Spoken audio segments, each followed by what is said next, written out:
அப்போஸ்தலனாகிய பவுல் தீமோத்தேயுவுக்கு எழுதின முதலாம் நிருபம் 3ஆம் அதிகாரம். கண்காணிப்பை விரும்புகிறவன் நல்ல வேலையை விரும்புகிறான். இது உண்மையான வார்த்தை. ஆகையால் கண்காணியானவன் குற்றஞ்சாட்டப்படாதவனும், ஒரே மனைவியை உடைய புருஷனும், ஜாக்கிரதையுள்ளவனும், தெளிந்த புத்தியுள்ளவனும், யோக்கியதையுள்ளவனும், அந்நியரை உபசரிக்கிறவனும், போதக சமர்த்தனுமாய் இருக்க வேண்டும். அவன் மதுபான பிரியனும், அடிக்கிறவனும், இழிவான ஆதாயத்தை இச்சிக்கிறவனுமாயிராமல் பொறுமையுள்ளவனும், சண்டை பண்ணாதவனும், பண ஆசை இல்லாதவனுமாயிருந்து தன் சொந்த குடும்பத்தை நன்றாய் நடத்துகிறவனும், தன் பிள்ளைகளை சகல நல்லொழுக்கமுள்ளவர்களாக கீழ்ப்படிய பண்ணுகிறவனுமாயிருக்க வேண்டும். ஒருவன் தன் சொந்த குடும்பத்தை நடத்த அறியாதிருந்தால் தேவனுடைய சபையை எப்படி விசாரிப்பான்?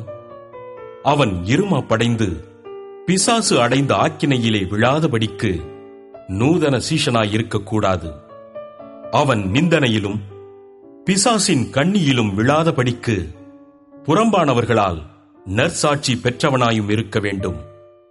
அந்தப்படியே உதவிக்காரரும், இருநாக்குள்ளவர்களாயும், மதுபான பிரியராயும், இழிவான ஆதாயத்தை எச்சிக்கிறவர்களாயும் இராமல் நல்லொழுக்கமுள்ளவர்களாயும், விசுவாசத்தின் இரகசியத்தை சுத்த மனசாட்சியிலே காத்துக் கொள்ளுகிறவர்களாயும் இருக்க வேண்டும். மேலும் இவர்கள் முன்னதாக சோதிக்கப்பட வேண்டும். குற்றஞ்சாட்டப்படாதவர்களானால் உதவிக்காரராக ஊழியம் செய்யலாம். அந்தப்படியே ஸ்திரீகளும் நல்லொழுக்கமுள்ளவர்களும், அவதூறு பண்ணாதவர்களும், தெளிந்த புத்தியுள்ளவர்களும், எல்லாவற்றிலேயும் உண்மையுள்ளவர்களுமாயிருக்க வேண்டும். மேலும் உதவிக்காரரானவர்கள் ஒரே மனைவியையுடைய புருஷருமாய் தங்கள் பிள்ளைகளையும் சொந்த குடும்பங்களையும் நன்றாய் நடத்துகிறவர்களுமாயிருக்க வேண்டும். இப்படி உதவிக்காரருடைய ஊழியத்தை நன்றாய் செய்கிறவர்கள் தங்களுக்கு நல்ல நிலையையும் கிறிஸ்து இயேசுவை பற்றும் விசுவாசத்தில் மிகுந்த தைரியத்தையும் அடைவார்கள். நான் உன்னிடத்திற்கு சீக்கிரமாய் வருவேன் என்று நம்பியிருக்கிறேன்.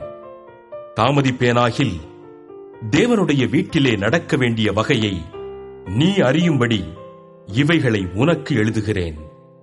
அந்த வீடு ஜீவனுள்ள தேவனுடைய சபையாய் சத்தியத்துக்கு தூணும் ஆதாரமுமாயிருக்கிறது. அன்றியும் தேவ பக்திக்குரிய இரகசியமானது யாவரும் ஒப்புக்கொள்ளுகிறபடியே மகா மேன்மையுள்ளது.